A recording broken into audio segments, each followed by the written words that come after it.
All right. So I just want to do a quick video about just the foundation for the shipping container because when I was researching, there were lots of options out there from sonotubes to helical piles to these other diamond, I forget what they're called, diamond foundation. And I just really wanted to do something temporary. And with that, it was, you know, I didn't want to like solidify, anchor this to the ground.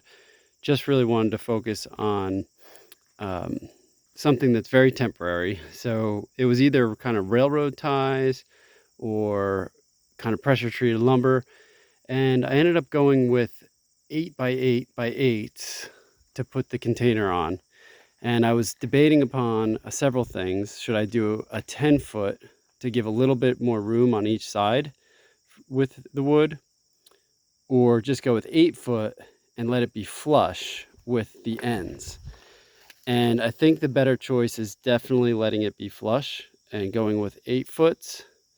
Um, that was one decision I had to make. And then the other decision was, do you just take one 8 foot length and cut it into smaller 2 foot lengths? And you can put them under each of the four ends. So you would put a 2 foot length under this block, a 2 foot length under that block, 2 foot length on the far block and the other one. Um, and so that was a decision to be made. And I'm glad I went with not cutting it into 2 foot blocks because I think it distributes the weight more evenly across.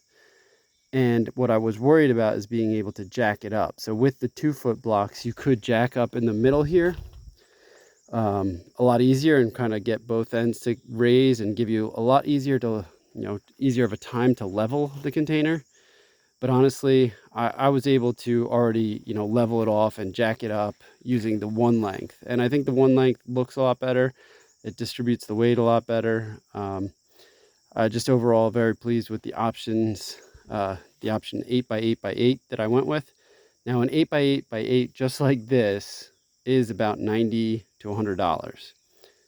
A 6 by 6 by 8, the smaller version, is like 30 bucks at Home Depot. So it is a little bit more expensive, but to me, for something that's going to last, let's call it 15 years, I didn't mind spending an extra 60 bucks per piece because I only need two of them, just to know that I have a more solid foundation compared to a 6 by 6, and it's raised up a little bit higher to let a little more airflow underneath.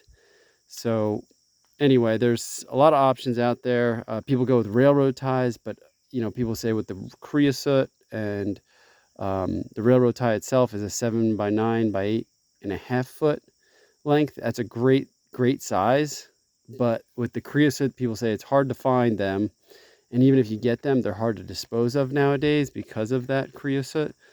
So I just felt like the best option here was, I'm going to say it again, an 8 by 8 by 8. Uh, just with this, the strength, the look of it, everything. I mean, you could stain that if you wanted to. But yeah, I just wanted to talk a little bit about the shipping container foundation because there's a lot of stuff out there. But honestly, I didn't see anybody going with 8 by 8 by 8, and I honestly think it's the best way to go if you're going to do a temporary drop. Um, Again, I say temporary, but I expect this to sit here for 15 years um, without rotting out. So we shall see on that, but I would highly recommend this route over to 6 by 6 by 8. All right, hope you liked the video. Thanks.